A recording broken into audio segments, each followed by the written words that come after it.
Welcome to Discourse, where we cut through the noise and make sense of the chaos. I'm your host, Wayne Unger. I'm a law professor and former Silicon Valley nerd, and I've spent years breaking down complex topics into digestible takeaways. And on this podcast, we'll take a deep dive into the pressing issues shaping our world in law, politics, technology, business, and more. No echo chambers, no corporate influence, just thoughtful analysis and respectful civic dialogue. Because understanding different perspectives isn't just important, it's necessary. Let's get started.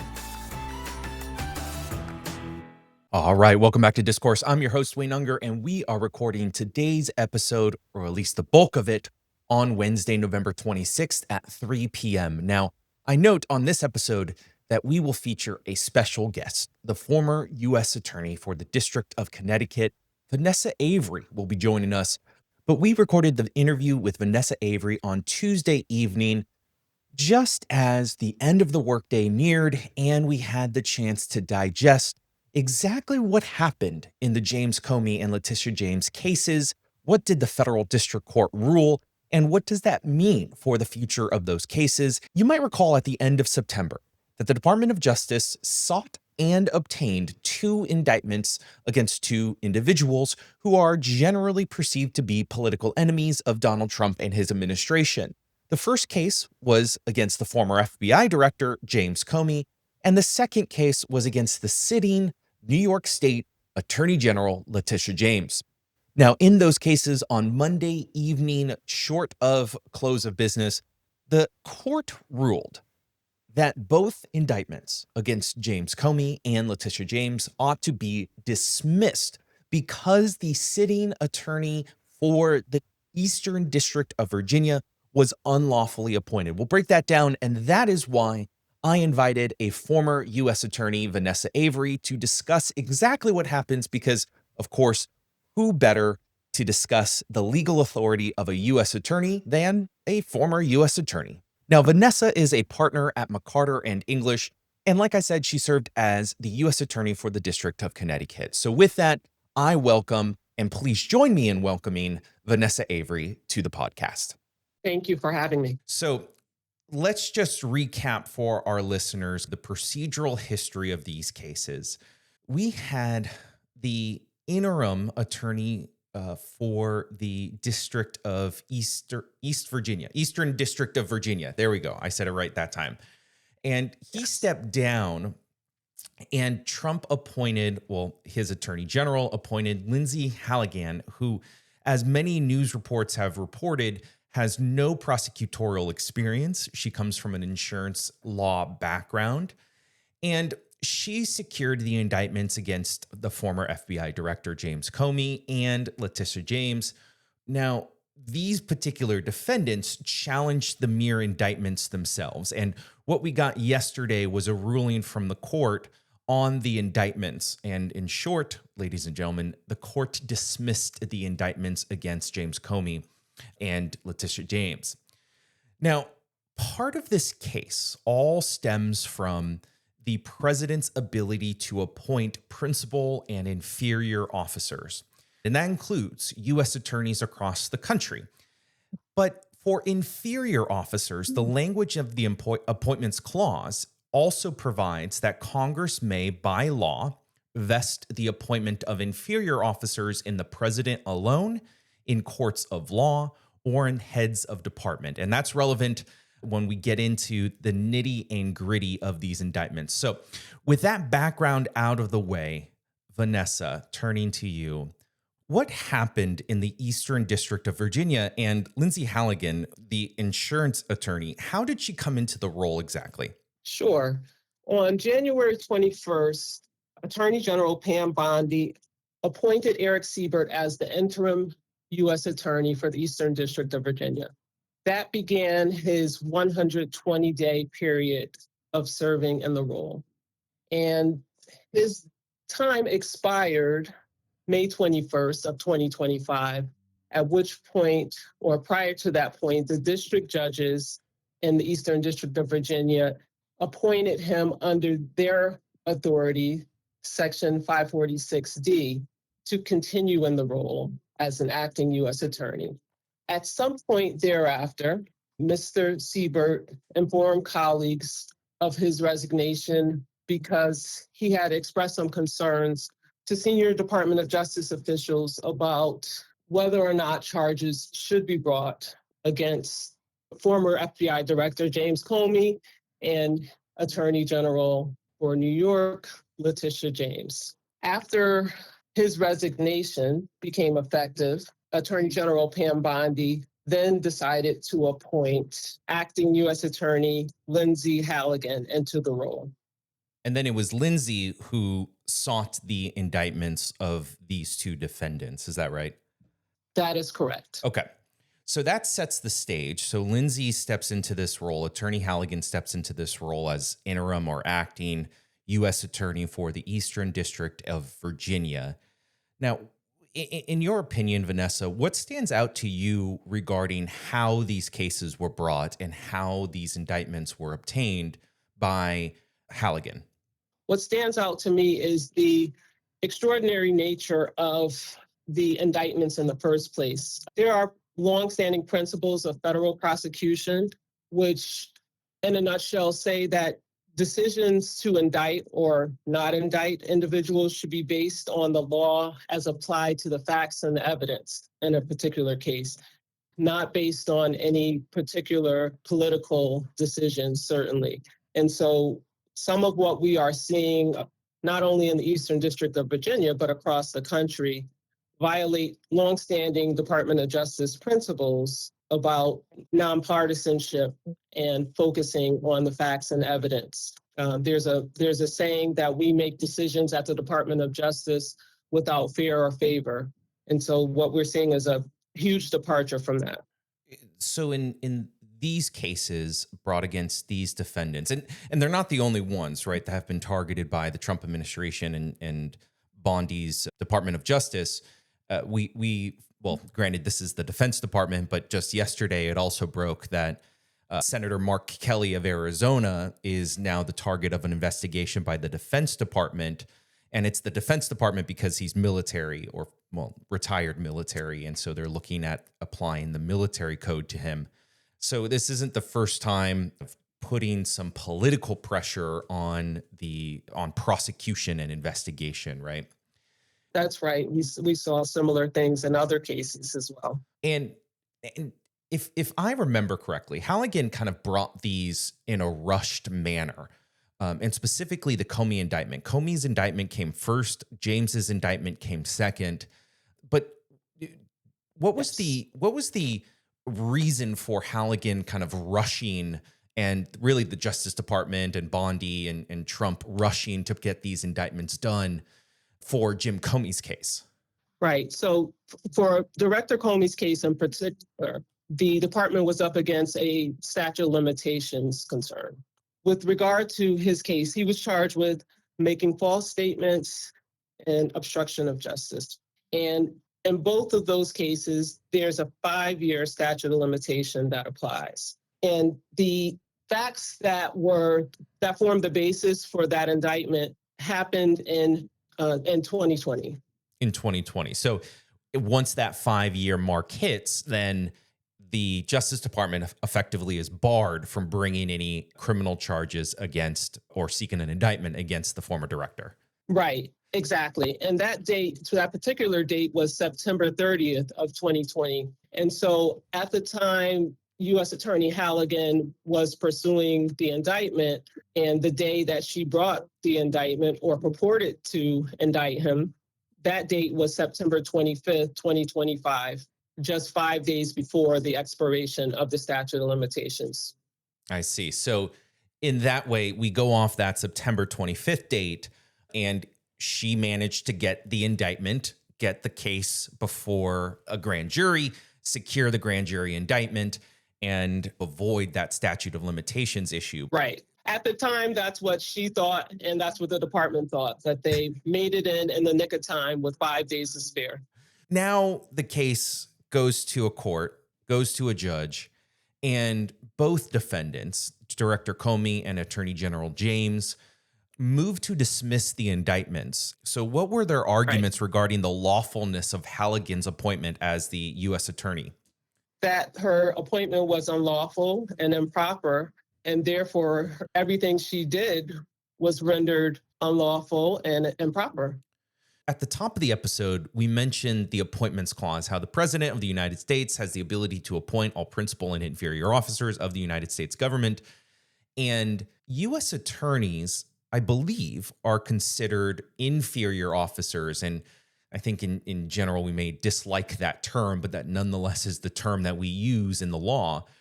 And the appointments clause is not the only, and I'm using air quotes here, pathway to someone stepping into that U.S. attorney role, because a statute permits the appointment of interim or acting U.S. attorneys. And you mentioned that earlier. Why did Congress carve out a statutory path for the president / his or her attorney general to appoint interim U.S. attorneys? Ordinarily, a U.S. attorney goes through the presidential appointment process. They're nominated by the president. They are then vetted by the Senate. And if they are Senate confirmed, they become presidentially appointed pursuant to the appointments clause. If a presidentially appointed U.S. attorney steps down from the role, creating a vacancy, Congress wanted there to be a path to fill that vacancy while we wait for the appointment of another presidentially appointed and Senate confirmed U.S. attorney. Because generally speaking, right, Vanessa, we don't want the U.S. attorney role open for very long. And the Senate doesn't move that quickly. So between the point in which the president names the appointment, sends it off to the Senate for vetting and then confirmation, that could take weeks, potentially months, depending on how quickly the Senate feels like moving. And so the Congress said, well, perhaps we need a pathway to fill these vacancies. And in looking at the appointments clause in the Constitution, the accepting clause provides that Congress may, by law, vest the appointment of inferior officers like U.S. attorneys in the courts of law or in heads of department. So the heads of department here being, say, the Attorney General to the Department of Justice, currently Pam Bondi, or in the district, in the courts of a particular district. And how long can an interim U.S. attorney serve if they've been appointed via the statutory process under 28 U.S.C. Section 546? 120 days. And then what happens after that 120-day period has run? After that period has run, the district court steps in to appoint an interim U.S. attorney, acting U.S. attorney. So the court appoints, and that is what Congress prescribed, but that's not necessarily what happened here with Lindsay Halligan, right? So Lindsay Halligan was appointed by the Attorney General, Pam Bondi, and so former Director Comey and Attorney General James argued that Halligan had no lawful authority because she was appointed outside of the 120-day period? That's correct. One of the arguments that was before the court in this case was whether the 120-day period was a total period that allowed the appointments of the Attorney General, or whether they could be based on each person who is appointed to an interim role. And the court decided that it was a total 120 days from the start of the running of the period until the end. Really, the Attorney General is capped at that 120-day period. So anyone or everyone appointed by the Attorney General to the United States to fill a vacancy in the U.S. attorney role, she, in this case, has 120 days to fill and no longer. That is what the court decided, and with respect to the law under 546. Is this normal? Have we seen an issue like this arise before, Vanessa? There's nothing normal about this. I think what we're seeing across the country is extraordinary. We are seeing issues in other districts. We've seen similar issues in New Jersey, for instance, with the U.S. attorney appointments there. And there are a number of other districts. So the court agreed with the defendants, granted the motions to dismiss, and ultimately dismissed these indictments. Have we seen indictments dismissed because the prosecutor did not have the lawful authority to bring the cases in the first place? Again, is that normal, or is that something that is just unprecedented that we're seeing now during a Trump administration? Much of what we're seeing now is unprecedented. This is the latest version of it. And I think we're going to continue to see court decisions coming out on these issues that help us to define some of the boundaries that obviously need clarification. These indictments were dismissed without prejudice. What does that mean? Dismissal without prejudice means there's an opportunity to refile and try again, unless there's something that otherwise bars the second attempt. Why didn't the courts dismiss the indictments with prejudice? The court talks about that in the decision, wanting to put the parties back in the place where they were before the indictment occurred. So it's not necessarily the court's job to go above and beyond pressing the reset button.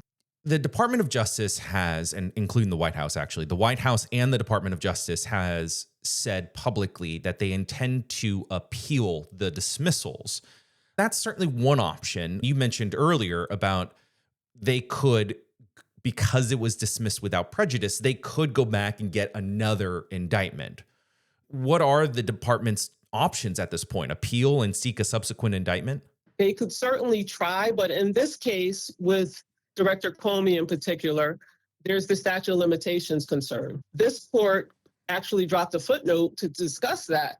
It seems pretty clear that the statute of limitations has expired, because what the court has said is if the appointment of U.S. Attorney Halligan in an acting capacity was invalid, then all actions flowing from that defective appointment were also unlawful. The judge said in the dismissal that effectively, if we're invalidating everything that Halligan has done, then they being the Department of Justice, they've missed the statute of limitations. It has run. Comey's good. No more charges could be brought against him related to these facts. Now, certainly, the Trump Department of Justice, with his heavy hand and with Pam Bondi kind of moving away from all the traditions and norms that we would normally expect from an independent Department of Justice, it's certainly possible that they could, say, drum up new charges against the former director and get another indictment, but on different allegations, on potentially different crimes. And those wouldn't be barred because the statute of limitations for the initial indictment that has since been dismissed as of yesterday, well, those are out of the question now. So let's say, hypothetically, that the Department of Justice obtains a new indictment for something different against the former director, James Comey, and perhaps brings an indictment for Attorney General James as well. What could they argue at that point if the Department of Justice cures the Halligan issue and maybe another prosecutor who is unquestionably lawfully appointed? What could these defendants potentially argue against the Department of Justice? Well, sure, they could certainly argue that there was selective or vindictive prosecution. And in fact, they've made those arguments in this case as well. But the court in this case, in the ones that were dismissed, the court didn't rule on those arguments. The court just focused on the lawfulness of Halligan's appointments. How do you think the selective or vindictive prosecution argument would fly, whether it's a re-indictment of the Attorney General James or the former director and, say, a new set of charges, a new set of allegations in a subsequent indictment against James Comey? I think it would have to depend on the facts and circumstances of those subsequent charges, but certainly they can use the fact that these charges were initially brought to make an argument, if the facts and circumstances justified it, that there was a selective and vindictive prosecution, that they're now going back again to find some other charges to bring against this person. How does this all end? That's a great question. I think the goal is to try and get this to the Supreme Court, right? Mm-hmm. I don't know how quickly the Supreme Court will deal with it. and what they do with it. But I think they have an uphill battle. Are you aware, Vanessa, of any precedent that interprets the appointments clause in relationship to 28 USC section 546 and this kind of interim pathway, right, where the attorney general can appoint interim U.S. attorneys? Is there any binding precedent at the Supreme Court level or at the appellate court level that you're aware of? No, and that's why I believe this case is headed to the Supreme Court. I think that's a fair prediction, because what I have seen and observed is that this administration is not shy about appealing, especially via the emergency docket, to the United States Supreme Court. And I think so far, it's safe to say that the Supreme Court has generally, but not always, sided with the Trump administration. This might be one that the Supreme Court breaks with the Trump administration, but we'll have to see. I think that kind of concludes our conversation for this episode. And Vanessa, I thank you for joining and answering some of these questions that are percolating around, and that, in my observation, many news articles don't get to this level of detail. So I think our listeners will appreciate it. And Vanessa, I know you also agreed to do this kind of last minute because it was breaking news yesterday. So I appreciate you. Thank you for joining us. And any parting thoughts for our listeners, Vanessa?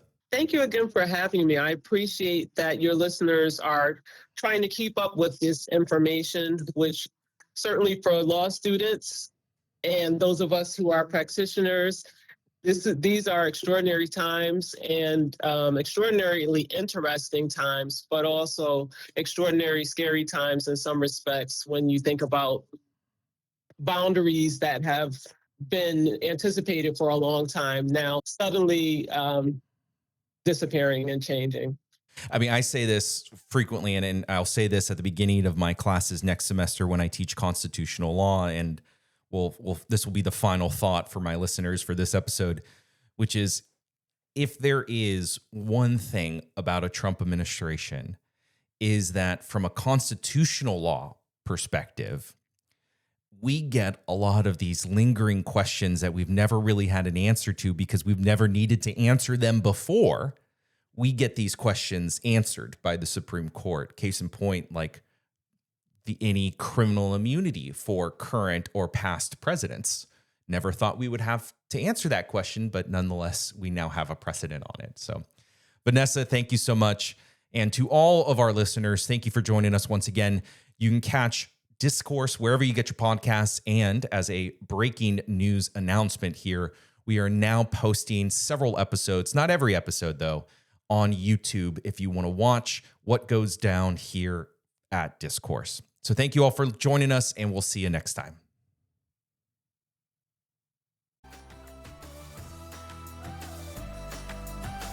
That's it for today's episode of Discourse. Thank you for tuning in and being part of the conversation. You can catch future episodes of Discourse wherever you get your podcasts. If you found this discussion insightful, be sure to subscribe, leave a review, and share it with others who value thoughtful analysis over the noise.